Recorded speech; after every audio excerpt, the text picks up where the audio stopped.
Trapped in a diner in the middle of an apocalypse, a group of survivors must rely on the help of a fallen angel to fight evil entities and ensure the future of humanity. Today we're going to recap the story of the 2010 movie, Legion. 2 days before Christmas, an angel falls from the skies of Los Angeles and hides in an alley where he removes his wings. With the wound open, the angel breaks into the police building and uses the first aid kit in the bathroom to sew up the hole in his back, then goes to the warehouse to get a large quantity of guns. Now that he has enough guns for an army, the celestial being breaks through the wall and exits the building just as a police car is driving down the street, forcing the officers to get out of the car and approach the stranger. Unaware of what is going on, the officers order him to drop his bags and one of them approaches him to handcuff him, only to be surprised by the angel who turns him into a hostage. At that moment, the other policeman begins to struggle madly until he is possessed by some supernatural entity. Inside the officer's body, the spirit asks why the angel didn't follow his orders and he replies that from now on he will do as he pleases, setting off an intense exchange of fire that ends with the 2 policemen eliminated and the suspect fleeing with the vehicle. In a diner far away, Bob is trying to get the TV to work while some of his customers are waiting for their cars to be repaired. On the road in the middle of the desert, a traveler named Kyle tries to read the map of the region when he arrives at Bob's restaurant, making him realize how lost he is. Wanting to ask for directions, the man approaches the diner and asks waitress Charlie, who is taking a smoke break, for help. As soon as she sees where he should be, the woman tells him that he has wandered for more than 80 kilometers and that he can use the phone if he wants to tell someone. Inside the restaurant, Kyle approaches Bob to ask about the phone until he is interrupted by Howard, a man who is traveling with his wife and daughter and wants to know when the mechanic is going to fix the car.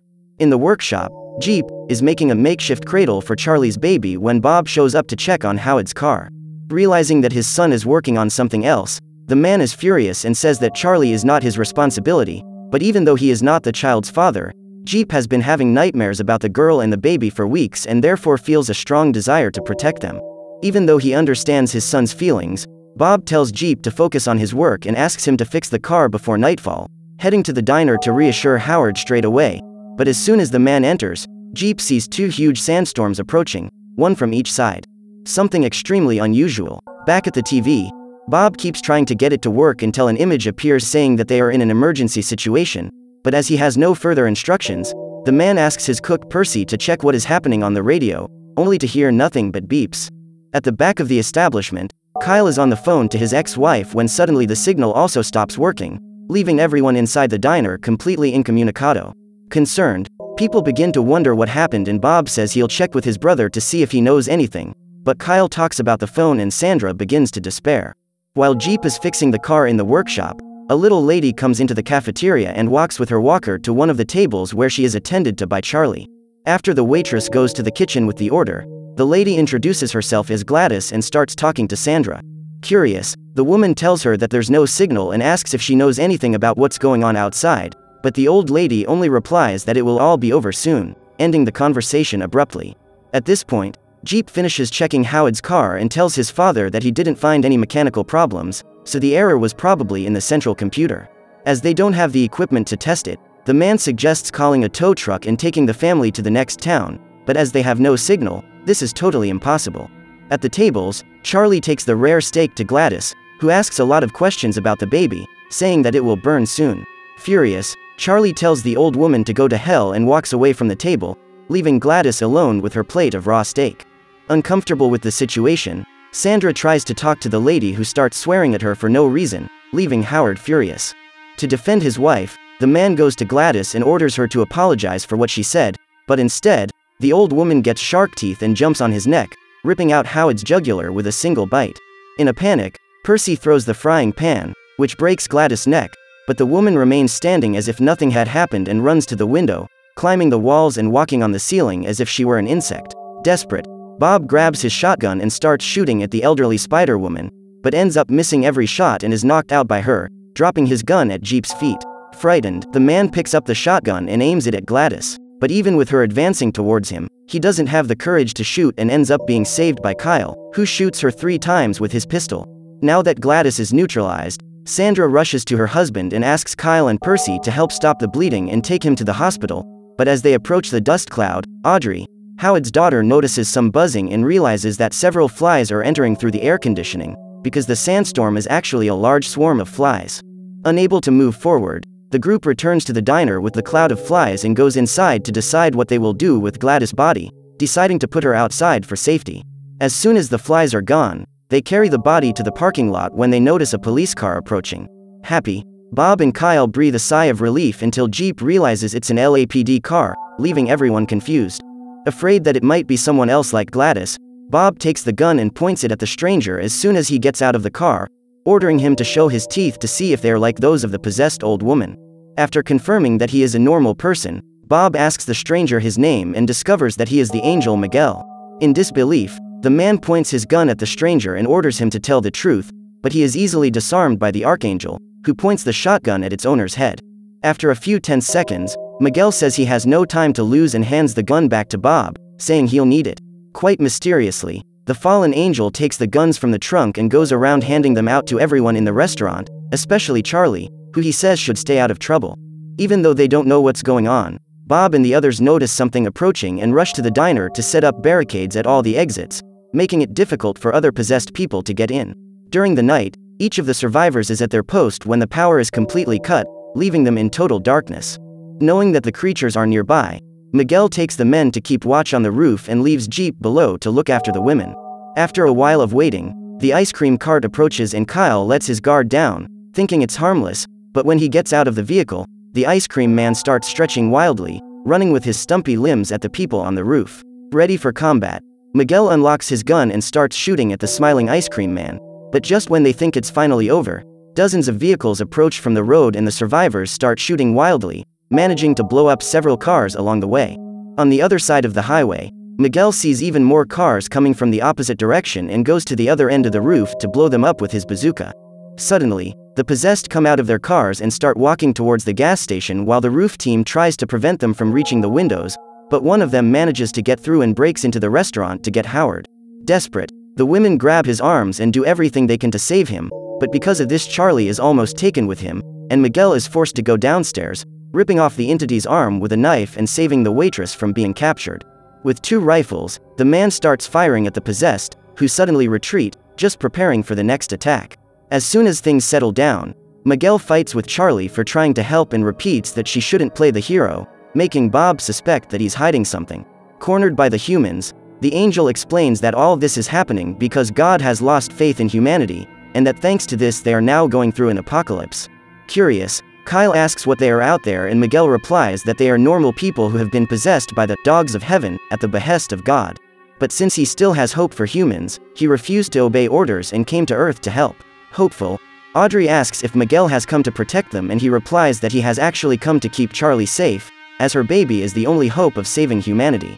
Thinking it was some kind of joke, the waitress laughs until she realizes that the angel is still quite serious. Frightened, the girl tells him that she is 8 months pregnant and Kyle asks if they will have to face the possessed for another month, but Miguel replies that it won't be necessary and that the baby will be born prematurely. Until that happens, they must focus on protecting the child and only then will they have a chance of surviving the apocalypse, so all they have to do is keep watch until the time comes. After a tedious night, Sandra wakes up the next morning hearing Howard screams and goes to the door to see what's going on, finding her husband nailed to an inverted cross and his body full of blisters and burns. Desperate, the woman starts to remove the barricade in front of the door and Kyle tries to stop her, but ends up being thrown backwards and hitting his head on the wall.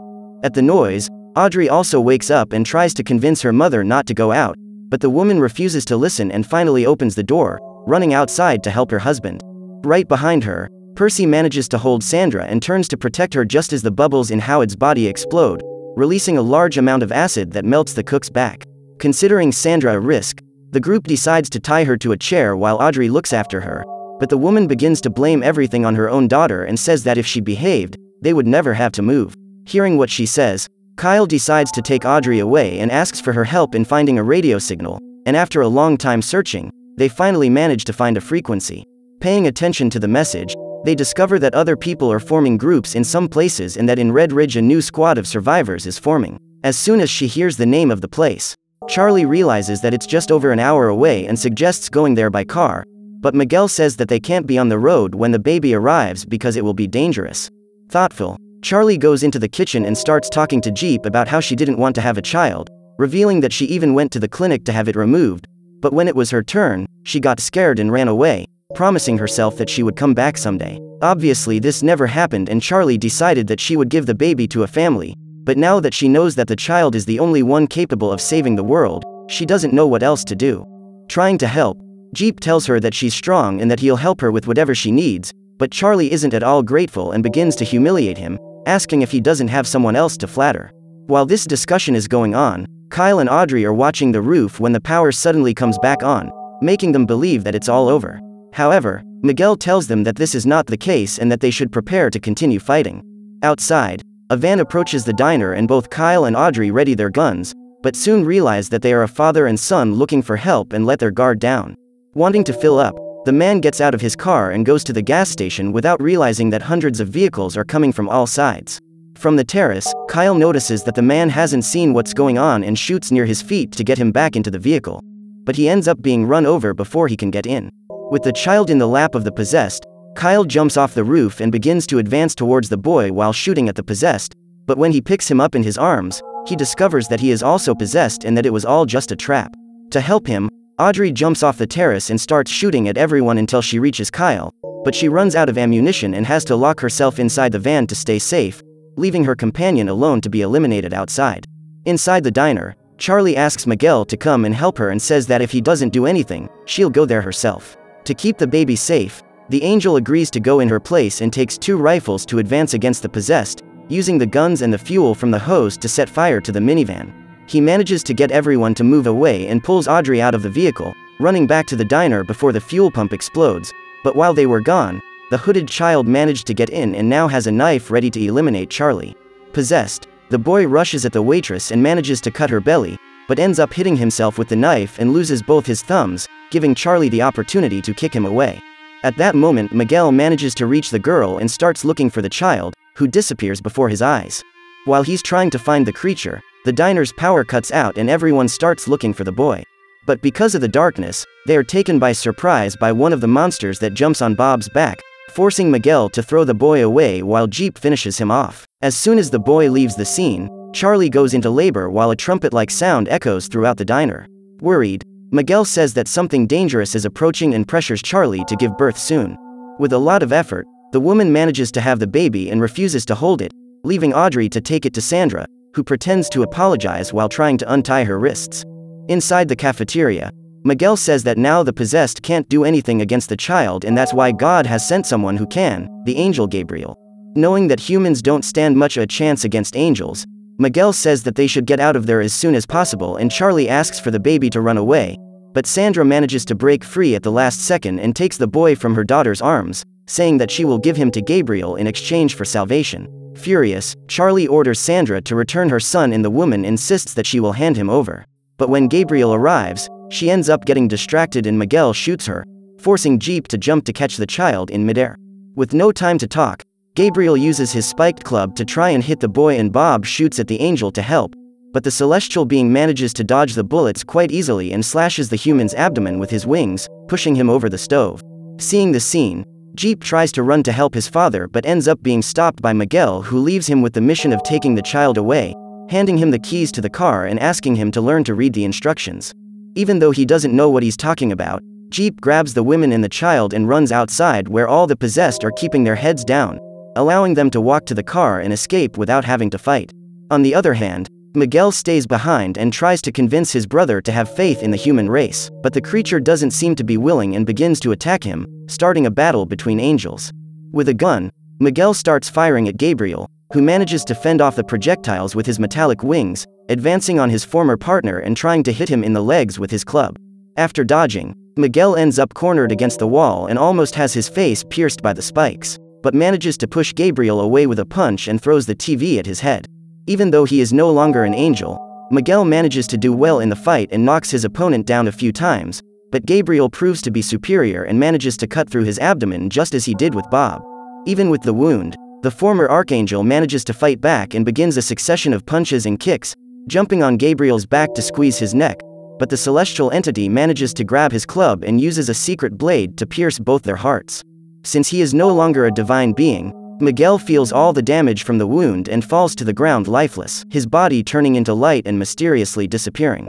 With Miguel's elimination, All his tattoos are on Jeep's arm and he finally realizes that these are the instructions, but as he still can't read them, he continues driving to Red Ridge in search of help. In the diner, Gabriel says goodbye to his brother and walks to the door to go after the other humans, but Bob is still alive and has taken advantage of their distraction to open the gas valves, using his lighter to blow up the diner with the angel still inside. Unaware that his father has sacrificed himself, Jeep continues driving to Red Ridge when Gabriel appears on the roof of the car without any injuries. Wanting to knock him down, Jeep begins to shoot upwards with the intention of hitting him, but the angel manages to stay on the roof and uses his hand to stop the human breathing.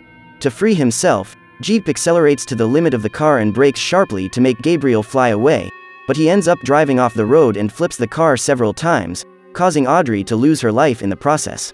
Alone, the couple continue walking until they are caught by Gabriel, who manages to knock Jeep down with a single punch.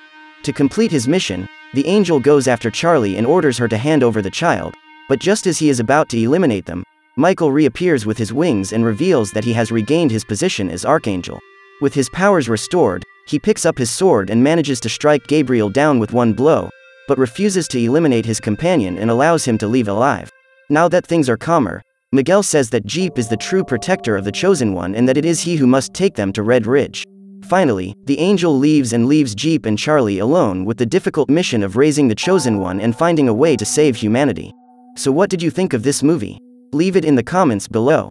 And if you liked the video, like and subscribe for more movie recaps. See you next time.